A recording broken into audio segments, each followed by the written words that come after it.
안녕하세요. 대방열린고시학원에서 환경보건학 담당하는 이승훈입니다. 지난 6월 19일 날 해양경찰청 시험이 있었고요. 그 중에 있었던 환경보건학 시험 문제를 풀어드리려고 합니다. 우선 총평을 잠깐 해보자면 이번 해경에 있는 환경보건학 시험이 난이도는 그렇게 어렵지 않았는데 시중 어떤 교재에서도 다루지 않았던 문제가 한 2문제 있었고요. 그 다음에 유독 계산 문제가 매년 한 문제 정도씩은 나왔었거든요. 해경 문제에서. 그런데 3문제 정도나 출제가 되었습니다. 특히나 그중 하나의 계산 문제는 교재에 없는 그런 계산 문제였기 때문에 제가 특별히 이론을 찾아서 풀어드리려고 하고요. 그리고 아주 쉬운 문제들은 좀 배제하고 풀어드릴 만한 난이도가 좀 있는 문제로 12문제를 추려서 풀어드리도록 하겠습니다. 우선 첫 번째 문제는요, 급성, 독성 기준에 대한 문제입니다. 자, 노출 기준은 TWA, 우리가 다 아는 내용이죠. 자, STL은 Short-Term Exposure Limit, 실링은 천정값, 스키는 아무것도 아닌 그냥 집어넣은 복이고요. 그 다음에 TWA는 Time Weighted Average, 이래서 이건 시간 가중 평균이라는 뜻이어서 급성, 독성과는 다른 개념입니다. 그럼 스킨 빼고 TWA를 빼면은 STL과 실링은 최고치, 어떠한 순간에도 노출되어서는 안 되는 최고치고, 조금이라도 노출이 되면 변별력이 저하되고 쓰러지거나 혼수 상태에 빠질 수 있는 그런 독성 물질의 기준이기 때문에 1번이 정답이 됩니다. 이 문제는 그렇게 크게 어렵지 않은 문제로 볼 수가 있는데요. 자, 두 번째 문제. 요번 시험에서, 요번 해경 시험에서 또 주목할 만한 것이 뭐냐면 진동 문제가 한 3문제가 출제가 됐습니다. 근데 그 중에 이거, 전신 진동, Whole Body Vibration이라고 합니다. WBV로 줄여서 쓰기도 하는데요. 여지껏 나왔던 환경보건이나 환경위생에서의 진동 문제는 전부 다 이거였습니다. 국소 진동을 말했던 거였죠. 그래서 전동 공구라든지 이런 것들을 사용했을 적에 혈액순환이 잘 안 돼서 손이 하얘지고 나중에 괴사가 일어나는 그런 문제들이 전부 다 했는데, 이번 시험에서는 이거, 전신 진동. 이 전신 진동은 대형 트럭이라든지 굴착기가 아니라 포크레인 이런 데 들어 앉아서 일을 할 적에 전신으로 느껴지는 진동. 이게 이제 수직, 수평, 대각선 여러 가지 진동이 있는데 요러한 인체 영향이 있습니다. 문제 자체는 쉽지만 무슨 말씀을 드리려고 하냐면 요 전신 진동에 대한 문제가 출제가 되었다. 요걸 말씀드리려고 2번 문제를 선정을 했습니다. 이 문제를 통해서는요, 레이너드 현상은 국소 진동이니까 전신 진동에선 요러한 인체 피해가 있다. 요걸 공부하시면 되겠습니다. 그 다음에 이제 정답은 그래서 1번이고요. 세 번째 문제. 이 문제가 바로 여지껏 시중에 나와 있는 어떤 수험서에도 나와 있지 않은 내용의 문제입니다. 방진 마스크에 관한 설명. 산업안전관리공단의 교육자료를 검색을 하면 나오는 내용입니다. 이 부분이. 그런데 문제 자체는 사실 좀 넌센스 퀴즈처럼 어렵지가 않아서 보기 문장을 하나하나씩 잘 읽어보시면 사실 답은 유추해서 풀 수가 있는 건데, 방진 마스크, 배기 저항, 흡기 저항 상승률 이런 단어가 나오니까 시험장에서는 다소 당황하신 응시생들이 아마 있었을 겁니다. 자, 방진 마스크는 뭐겠습니까? 먼지를 막는 마스크를 말하죠. 그 방진 마스크의 배기 저항은 뭐죠? 우리가 숨 쉴 때 흡기, 배기 저항이 낮은 게 당연히 좋겠죠. 흡기 저항이 높은 게 좋겠습니까? 숨 쉬기 불편하겠죠. 흡기, 배기 저항은 낮으면서 먼지만 잘 걸러주면 가장 최고의 방진 마스크가 되겠죠. 정답은 2번입니다. 아주 쉬운 문제인데, 그런데 처음 보는 용어들과 처음 보는 내용이 환경보건학에 나왔기 때문에 여러분들이 좀 어색해하거나 어려워하실 수 있을 것 같습니다. 자, 3번은 역시 산업안전관리공단의 교육자료에 있습니다. 안면에 강한 압박감을 주지 않으면 좋겠다. 그러면서도 밀착이 잘 돼야 한다. 가벼우면 당연히 마스크가 좋겠죠. 그렇기 때문에 정답은 아주 쉽게 우리가 유추해서 풀 수 있지만 처음 보는 문제이기 때문에 어색하거나 힘들었을 수가 있겠습니다. 요거는 2번이 정답이 되겠습니다. 자, 그 다음에 요 문제는 환경보건이라기보다는 공중보건학이나 보건학이나 역학에 나오는 역학 문제죠. 그러나 우리 교재에는 충분히 자세하게 다루고 있는 그런 부분이고 아주 정직한, 그러나 계산을 좀 해야 되는 문제입니다. 자, 질병이 양성이고 음성이고 검사가 양성이고 음성이고 이 부분도 잘 보셔야 돼요. 최근에 공무원 시험에서는 양성 음성을 뒤집어 놓거나 양성 음성을 바꿔놓는 그런 시험들이 꽤 있었습니다. 그래서 양성 음성, 위아래 양성 음성 순서가 맞는지 제일 먼저 판단을 하셔야 하고, 합계가 여기 붙어 있고 양성 음성이 밀려 있는 그런 시험도 있어요. 이 말씀을 왜 드리냐 하면 이런 문제가 표로 주어지면 우선 A, B, C, D부터 써놓고 시작하면 끝나는 문제거든요. 민감도의 공식은 어떻게 되느냐? A 플러스 C분의 A. 이게 민감도의 공식이거든요. 근데 양성 음성이 바뀌거나 합계가 여기 와 있거나 그러면은 기계적으로 표가 나왔을 적에 A, B, C, D만 써놓고서 푸는 경우에 실수를 하실 수가 있다라는 거죠. 그래서 일단 확인을 하시고, 이 표는 다행히 정직하게 루틴을 따른 표이기 때문에 그대로 계산을 하시면 정답이 75%가 나오죠. A 플러스 C는 15 플러스 5분의 15. 그렇죠. 제가 숫자에 좀 약해서 계산하면 75%가 나오게 됩니다. 자, 그 다음에 다음 문제. 정답은 4번이고요. 그 다음에 이 문제 역시 듣도 보도 못한 그런 문제입니다. 자, 방독면의 사용 가능 시간. 이건 저도 처음 보는 문제여서 검색을 하고 공부를 했습니다. 이걸 뭐라고 하냐면요. 정확하게 방독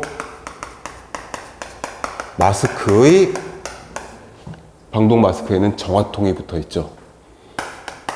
정화통의 파과 시간이라고 합니다. 파괴가 아니라 파과 시간이라고 해요. 이거를 계산을 해야 됩니다.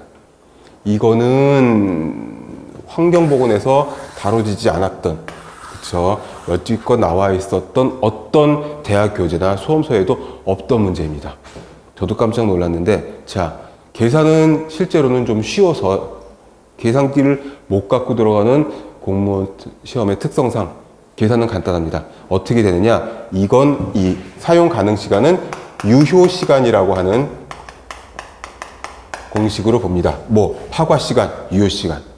그러니까 정화통을 쓸 수 있는 최대 가능 시간을 말합니다. 그건 뭐냐 하면은 공기 중의 농도 분의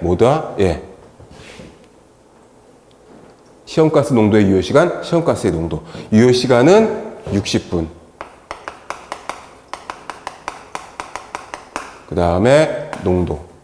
이 농도는 기준 농도를 말합니다. 그러니까 사이오마탄소 CCl4라고 하는 독가스가 있는데 0.5%에서 60분 동안 사용할 수 있는 방독면이 있다고 하면, 만약에 현실에서 0.2%일 때 얼마나 사용할 수 있겠느냐 하는 공식이 되는 거죠. 그래서 주어진 수치를 0.5, 60분, 그 다음에 0.2로 나눠주시면 정답이 나옵니다. 간단한 공식이지만 파과 시간, 그 다음에 유효 시간, 기준 농도, 그 다음에 공기 중의 농도를 따져서 이 유효 시간을 계산하는 이 이론을 모르면은 손을 댈 수가 없는 문제이기도 합니다. 그래서 정답은 150분, 4번이 정답이 됩니다. 이 5번 문제하고 앞에 있었던 방진 마스크 문제하고 방진 마스크, 방독면 이런 문제가 벌써 두 문제가 출제가 된 거죠. 아까 시작 부분에서 말씀드렸던 듣도 보다 못한 문제라는 게 바로 이 문제를 말하는 겁니다. 자, 그러면은 다음 문제를 한번 보시겠습니다. 150분이고요. 공식 꼭 적어 두시고요. 한 번 나왔던 기출문제는 또 나올 확률이 굉장히 높습니다.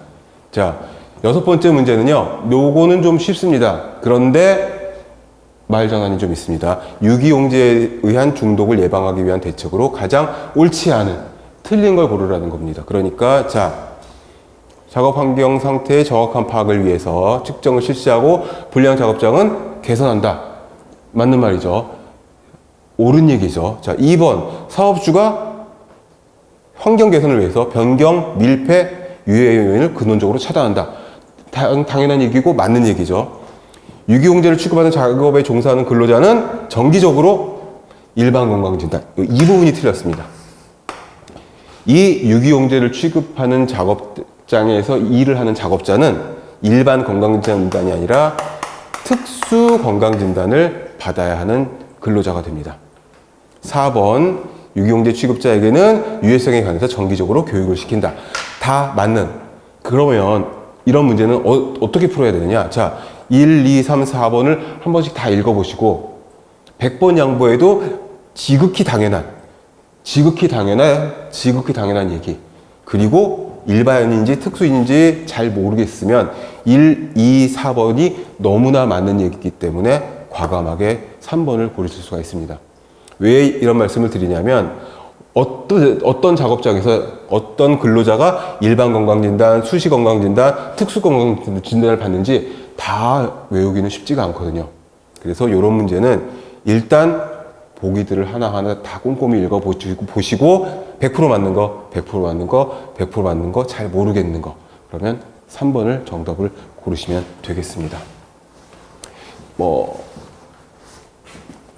그 다음에 문제. 자, 7번 문제.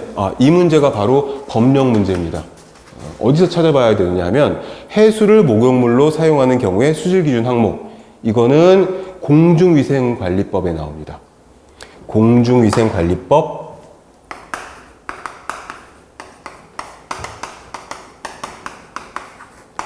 어디에 나오냐면 법이 있고요.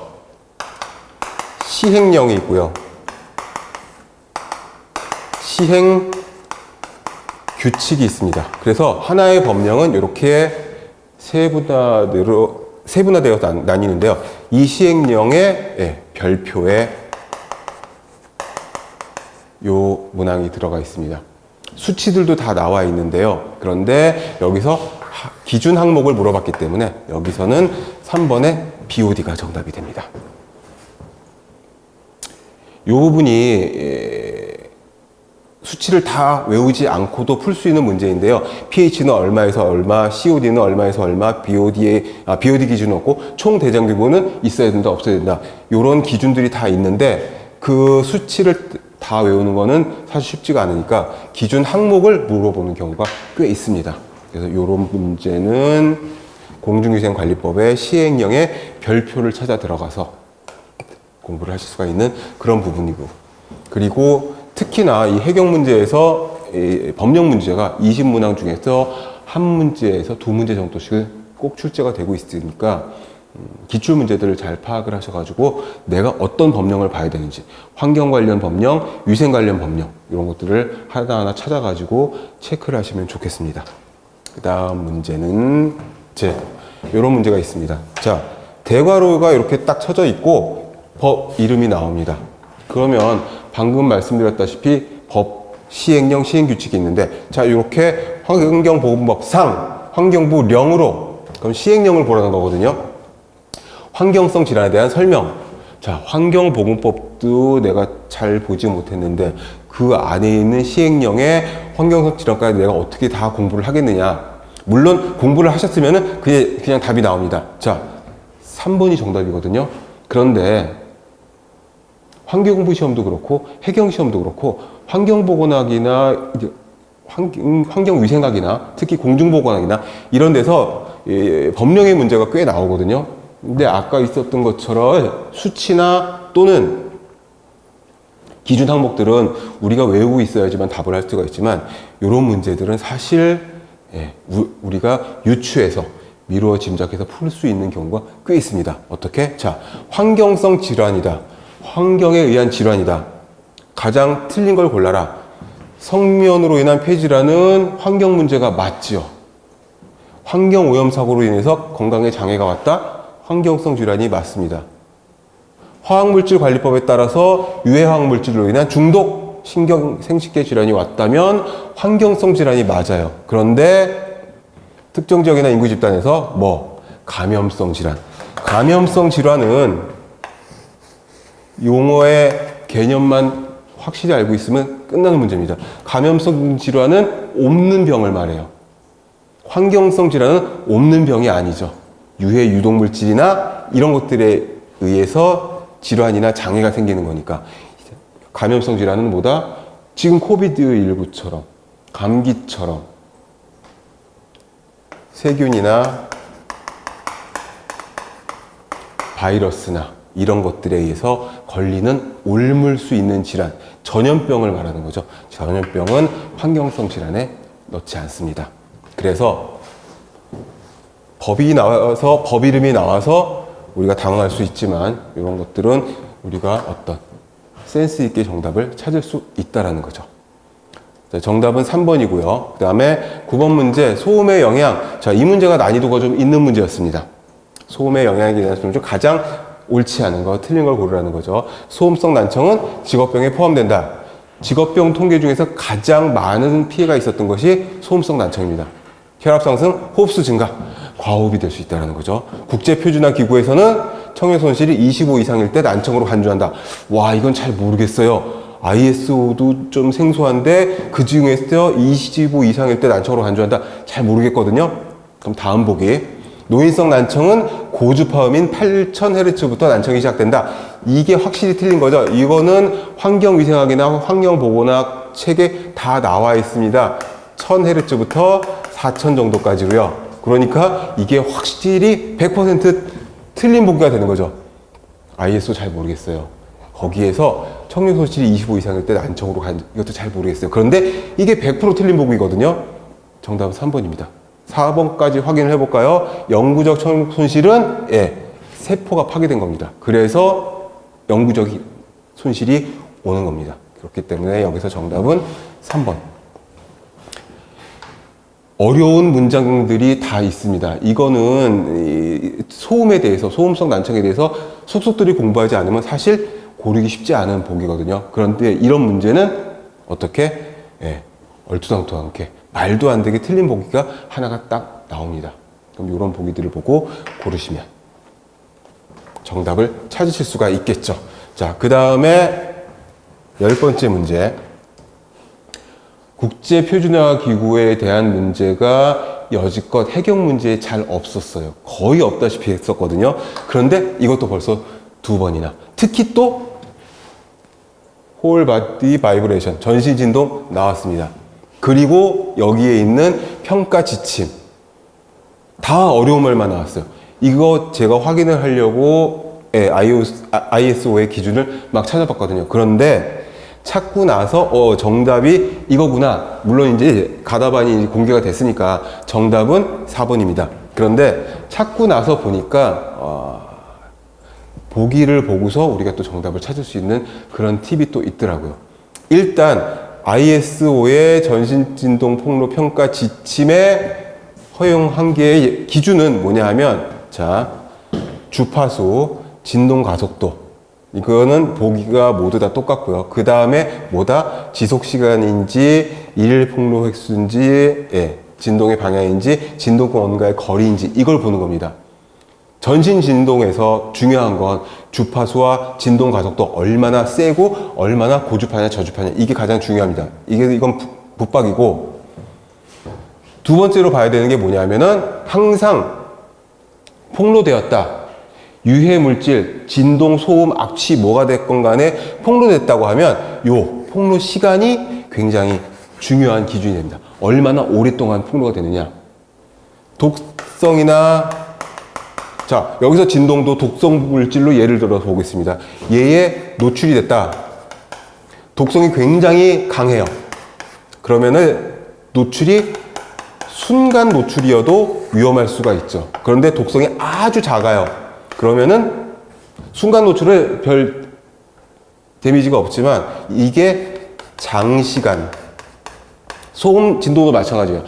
아주 적은 소음이나 아주 적은 미미한 진동이라고 하더라도 오랜 시간 동안, 그리고 원치 않는 방향으로, 이게 X축, Y축, Z축으로 온다고 하면 이거는 독성이 커진다고 볼 수가 있습니다. 그래서 독성학이나 이런 노출 정도를 이야기할 적에 진동, 소음, 악취, 독성 물질 다 마찬가지입니다. 적더라도 오랜 시간 노출되면, 오랜 시간 폭로되면 독성이 큰 걸로 본다. 독성이 크지만 순간 노출은 독성이 적은 걸로 본다. 이런 의미가 있거든요. 정답은 그래서 4번이 됩니다. ISO도 잘 모르겠고 전신진동 폭로 평가 지침도 잘 모르겠지만 일단 보기를 보고 두 가지는 일단 공통적이고, 그렇다고 하면 일일 폭로의 수냐, 거리냐, 방향이냐, 지속시간이냐 봤을 때 이 개념을 우리가 환경보건학을 통해서 알고 있다고 하면 지속시간을 고르실 수가 있고, 그 다음에 진동원과의 거리는 크게 중요하지 않습니다. 멀어지면 멀어질수록 진동이 약해질 거니까요. 그러니까 진동의 방향, 원치 않는 방향으로 수직이나 수평이나 또는 대각선의 진동, 이게 바로 그 얘기거든요. 요게 허용 한계, 요 평가 지침에 속한다 라고 보시면 되겠습니다. 처음 보는 문제, 쉽지 않은 문제, 이런 식으로 해결하시면 좋겠고요. 자, 다음 문제. 대기오염물질을 고르라는 문제입니다. 자, 어떤 거냐? 인체에 미치는 독성은 강하나 식물에 미치는 영향은 적다. 식물에는 적고 인체에는 센 거. 그 다음에 만성 노출 시 기관지염, 폐쇄성 질환, 폐렴, 폐수종.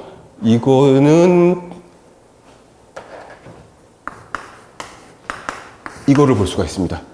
자동차 배출가스에서 나올 수 있는 질소산화물. NO가 주로 많이 나오는데 얘는 불안정한 물질에서 나오자마자 NO2가 돼버리거든요. 이게 바로 두 번째 힌트에 해당하는 그런 물질입니다. 얘가 아주 인체에 피해가 큰 걸로 되어 있어요. 일산화탄소에 비해서 수백 배의 피해가 있는 걸로 되어 있습니다.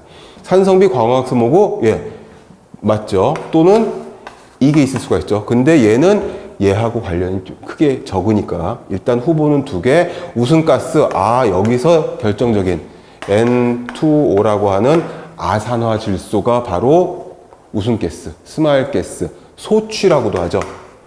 최초의 마취제로 사용됐던 가스입니다. 그러니 정답은 질소산화물이 되겠죠. 얘도 전부 다 질소산화물에 속하니까 정답은 2번의 질소산화물입니다. 이 문제는 그나마 좀 쉽지만, 그렇지만 우리가 하나하나 따져가지고 황산화물인지 질소산화물인지 또는 휘발성 유기화합물인지 따져야 되기 때문에 요 보기와 요 보기 전부 다 질소산화물을 가리키고 있습니다. 자, 이제 마지막 문제, 역시 계산 문제입니다. 이 문제는 환경 쪽을 전공하신 분들은 아마 푸실 수가 있으실 것도 같은데, 근데 해경시험에 일반 환경직에 딱 환경 전공자만 시험을 볼 수 있는 게 아니기 때문에 계산 문제를 한번 풀어드리도록 하겠습니다. 자, 물의 염소 요구량이 9ppm이고 mg/L는 ppm과 같은 단어고, 잔류염소 농도는 0.4로 유지하기 위해서 하루에 3만 세제곱미터의 물을 정수하는 데 주입되는 염소의 양은 전부 밀리그램, 미터 3승 막 이랬는데 여기서는 또 킬로그램 퍼 데이로 되어 있으니까 단위도 환산을 해줘야 되고 여러 가지가 있습니다. 그런데 곰곰이 보다 보시면, 자, 염소의 주입량은 우리 이거 다 환경보건 아주 기초 나오는 거잖아. 염소 주입량은 뭐죠? 요구량 플러스 뭐죠? 잔류 염소량입니다. 여기서 다 주어졌잖아요. 물의 염소 요구량은 9, 그 다음에 잔류 염소는 0.4를 유지해야 돼. 그러면 주입량을 얼마를 넣어야 되는지가 답이 나오죠. 그러면은 9.4 밀리그램 퍼 리터를 주입을 해야 되는데 이거는 리터당 9.4mg을 넣으라는 거고 그러면 하루에 얼마? 3만 세제곱미터니까 3만 세제곱미터가 얼마? 몇 리터인지를 계산을 해야 되겠죠. 3만 세제곱미터는요 3천만 리터가 됩니다. 그러면 얘와 얘를 곱해버리면 답이 나오죠. 283 밀리그램 퍼 아니다. 밀리리터 퍼 데이가 되죠. 그런데 킬로그램 퍼 데이 물론 답은 나왔어요. 예, 282가 앞에 있으니까 얘를 킬로그램으로 바꾸면 요게 싹 지워져서 283 킬로그램 퍼 데이가 됩니다. 물론 여기까지만 나오고 얘와 3을 곱해버려 가지고 수치가 뜩 튀어나오면 그럼 끝납니다. 이 과정을 모르거나 거치지 않아도 답은 나옵니다. 이런 문제들이 꽤 있습니다. 그런데 원리를 알고 한 단계 한 단계씩 일단 보시고 공부할 때는 이런 문제가 나오면 딱 보고서는 9.4 곱하기 3 해가지고 나오는 수치 보고 그냥 고르셔도 무방합니다. 그렇게 해서 12번의 문제는 정답 282, 1번이 되겠고요. 요번 해경에 출제되었던 환경보험 문제가 이런 식으로 언급 안 한 8개의 문제는 아주 쉬워서 제가 풀어드리지 않았지만 12문제 정도는 한 번쯤은 생각해 본다거나 아니면 처음 본다거나 어려운 문제 이런 것들이 있어서 항상 만만하게 또는 어렵게 생각하시는 여러분들이 있을 텐데 긴장을 좀 더 하시고 다음에는 이 문제들을 토대로 해가지고 나온 부분들 꼼꼼히 준비하시는 시험이 되었으면 좋겠습니다. 감사합니다.